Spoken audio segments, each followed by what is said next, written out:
Hey, you right there. Welcome back to the More Than a Minute podcast. My name is Isaac, and this is Desiree. Why did I struggle? Well, no, because I I hesitated too, because I always want to say my name's Desiree, but you always say and you are, so I just say my name. I have to stop myself. That's Desiree. So I just had a birthday. I had this birthday party this past Sunday, and it was off the chain. I don't know if people still say that, but it was lit.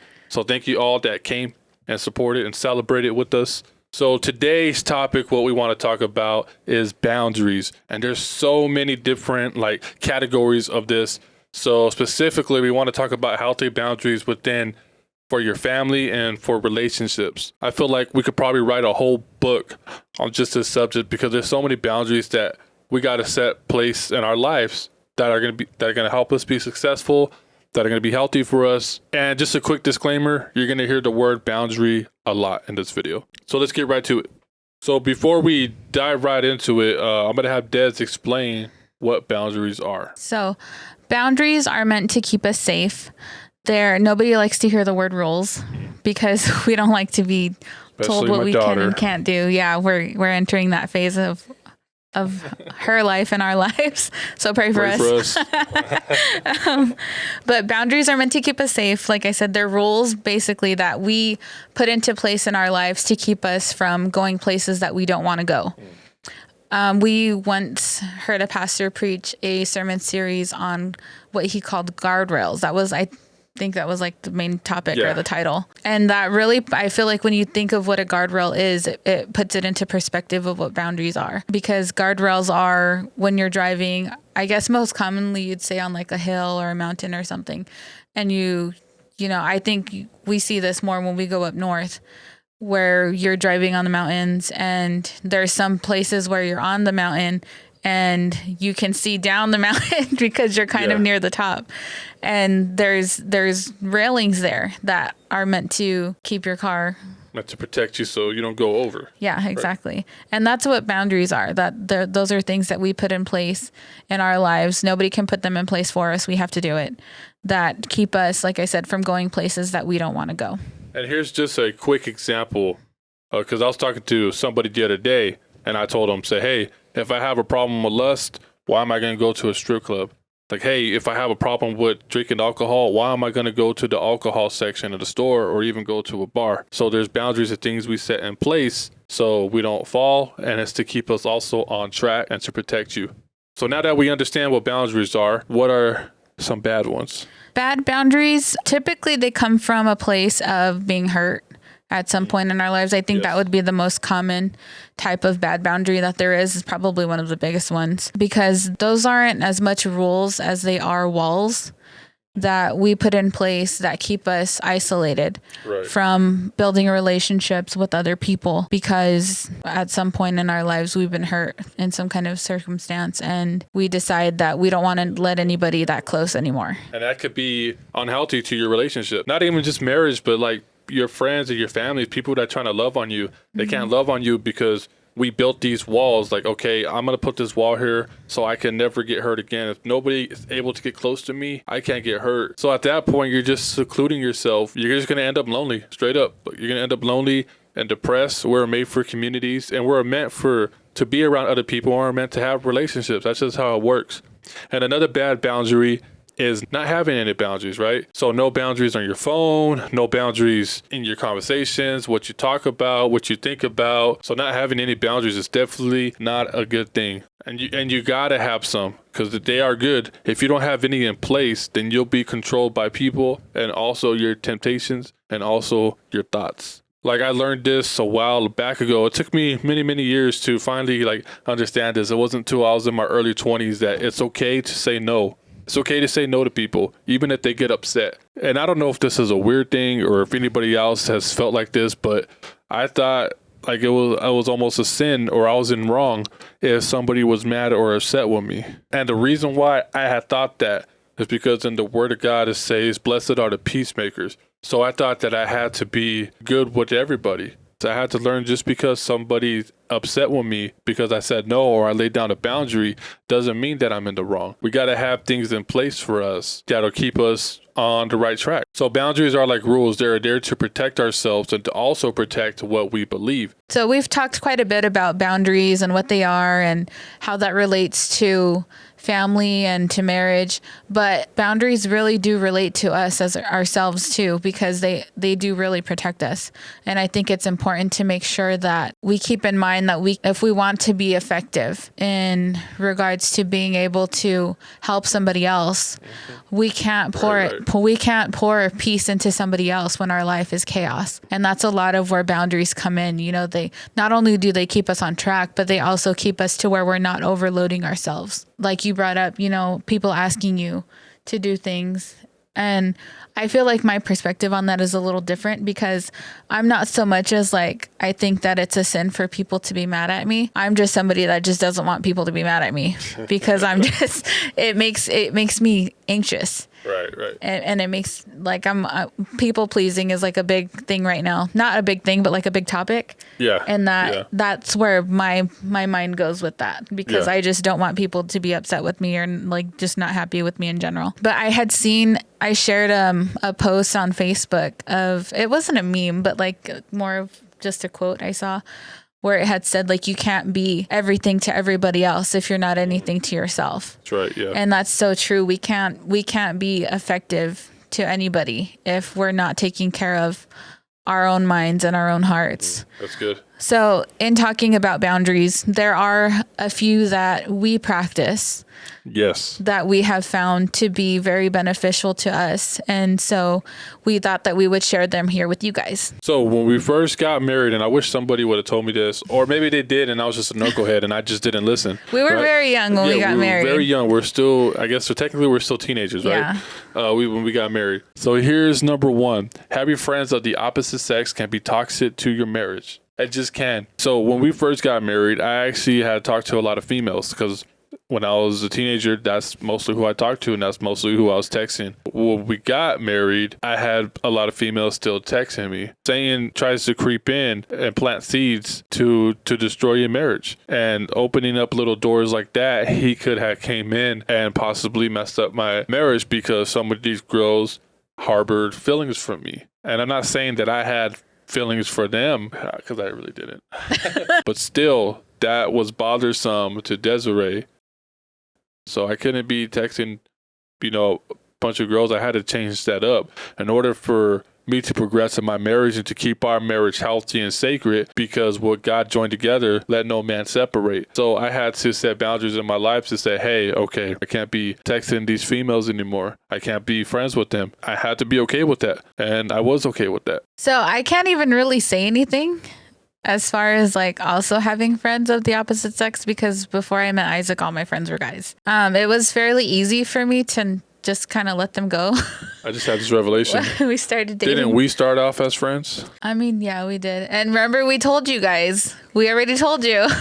When we met, I was dating somebody else, and then we were kind of like, we broke up. And we were still kind of in like a weird zone of like talking but not talking anymore. But then I creeped in. And we told you guys what happened. Your boy was slick. But I mean, like I said, I can't. It's just jokes. I'm just joking.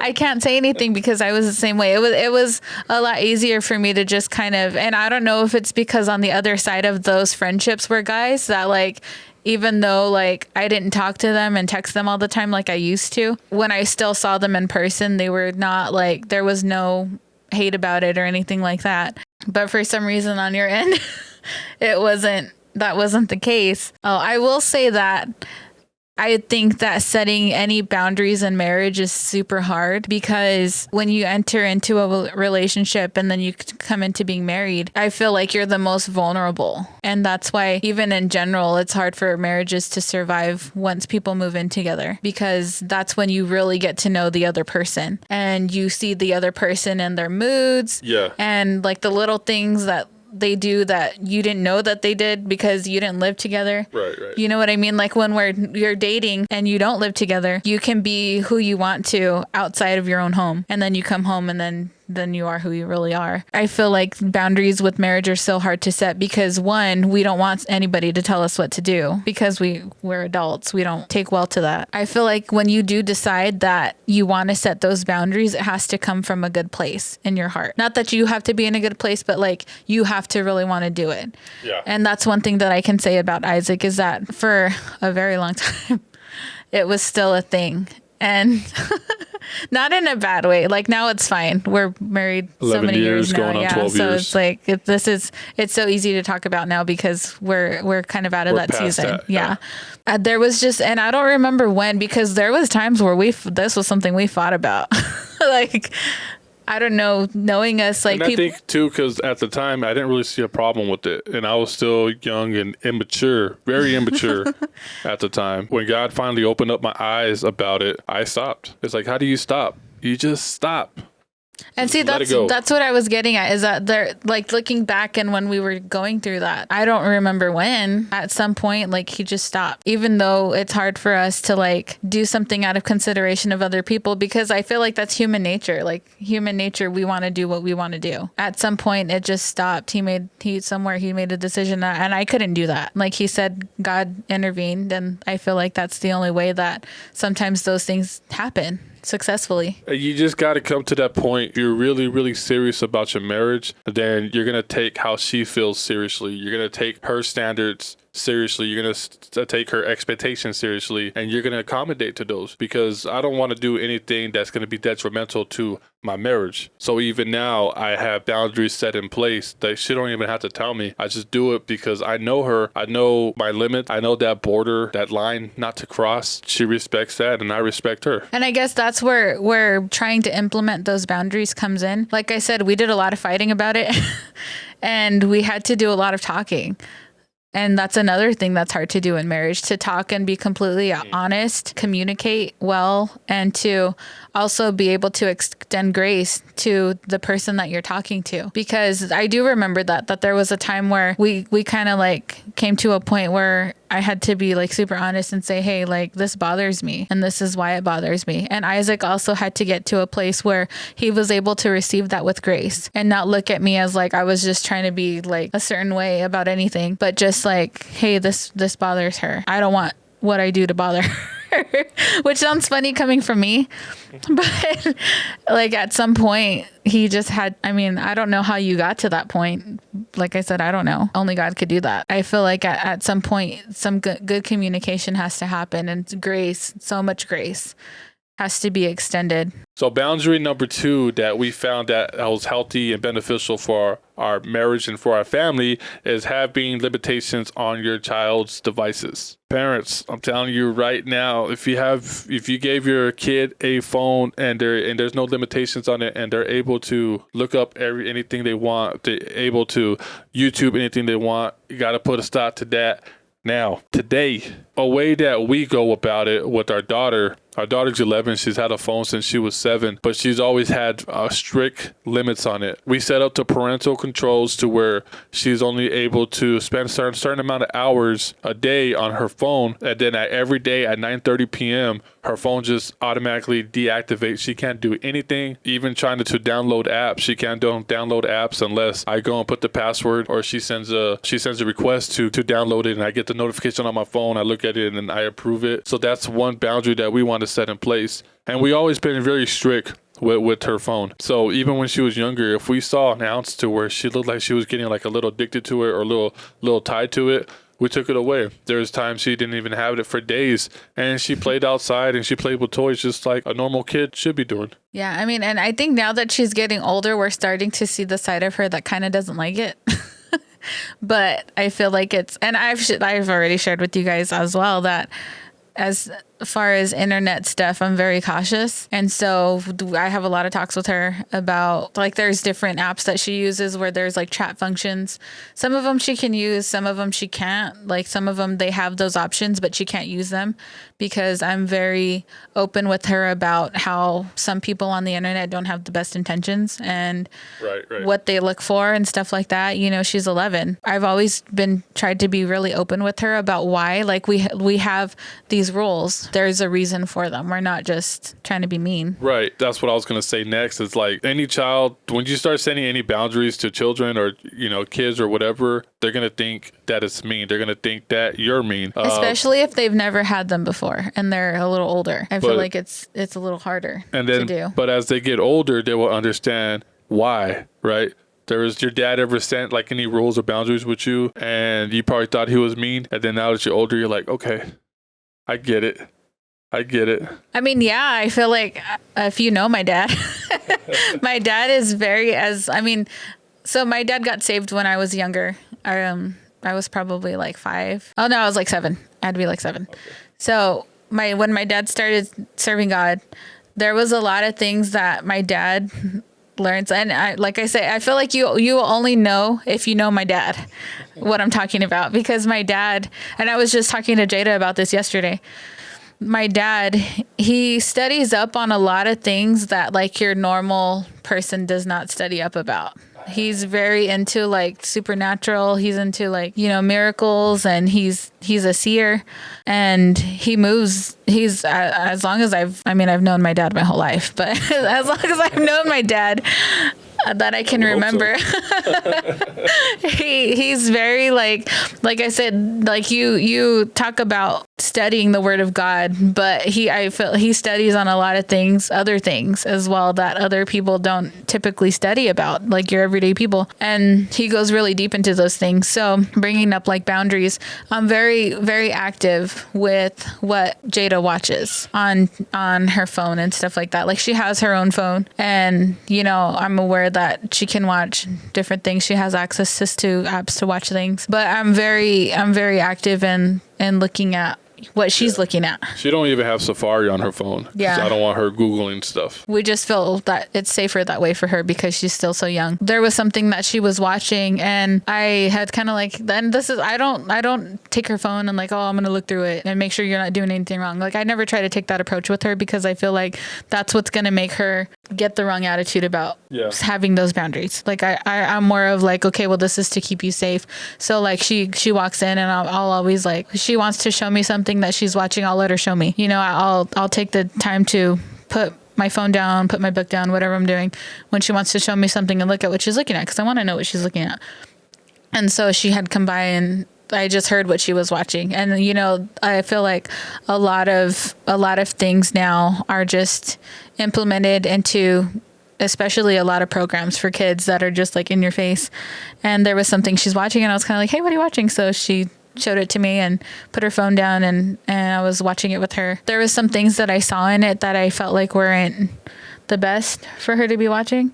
And like I said, that comes from my dad, the things that my dad has taught me. And so I was talking to her, and it was like a 20-minute episode. We finished it, and I had told her, I don't know if I want you watching this. And she, like any kid, she kind of like, okay, and she thinks she's in trouble, and I had to tell her, like, you're not in trouble, I'm just telling you, like, I don't think this is the best thing for you to be watching.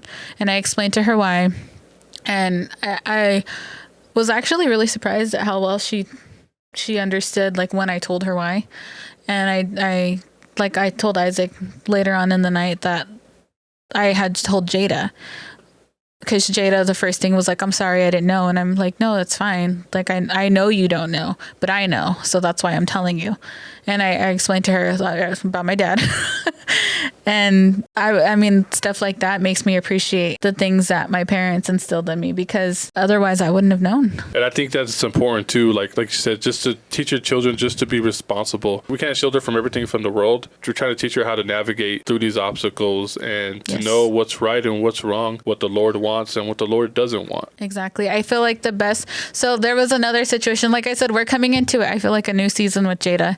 She's getting older. She's very observant. Yeah. And so there's a lot of conversations that we've had to have lately, which is fine. I'm up for it, because I feel like we have a good enough relationship where like we're not weird about it with like so far, thankfully, we haven't had a conversation where it's been awkward or weird. But I've always felt, even when she was little, that the best thing to do is just be honest. And so as a family, we are trying to set boundaries, and we do have boundaries set in place. Now we're navigating through a new season as Jada's getting older, but we're trying to adjust and adapt, trying to figure this out as we go. There's no rule book or handbook on how to be a parent other than the Word of God. So a third boundary that we found to be beneficial for our family is being intentional with spending time with each other. So there was a time, and it's changed a little bit now because Jada's in soccer and she's back in school, but there was a time we set every Monday or every Tuesday to spending time with each other. During that time, we go and play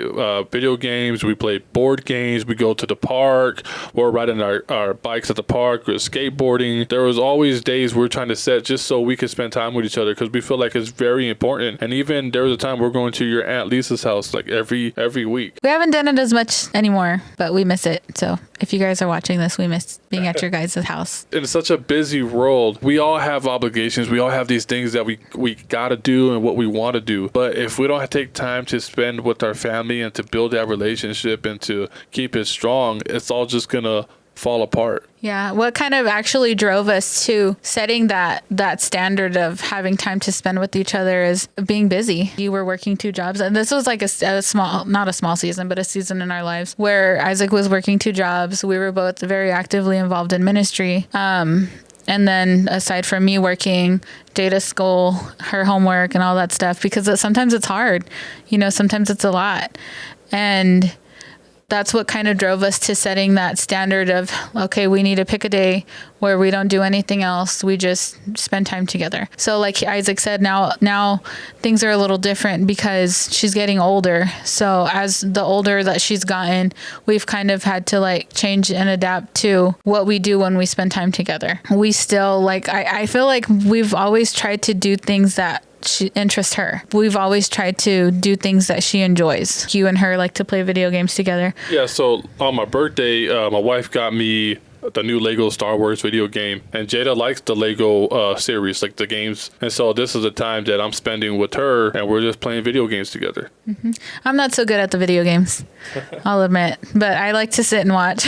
Yeah, and it's so fun, but it's like just being intentional. Like I had this revelation years ago, and it's just like I don't want to be trying to save the world and lose my family in the process. And I've seen that so many times to where you're in ministry or you're in leadership and you're just the parents just going and going and going. It's just like, but what about the children? What about the wife? And it's important you set up days to spend time with your family. So like Isaac said, Jada's in soccer now.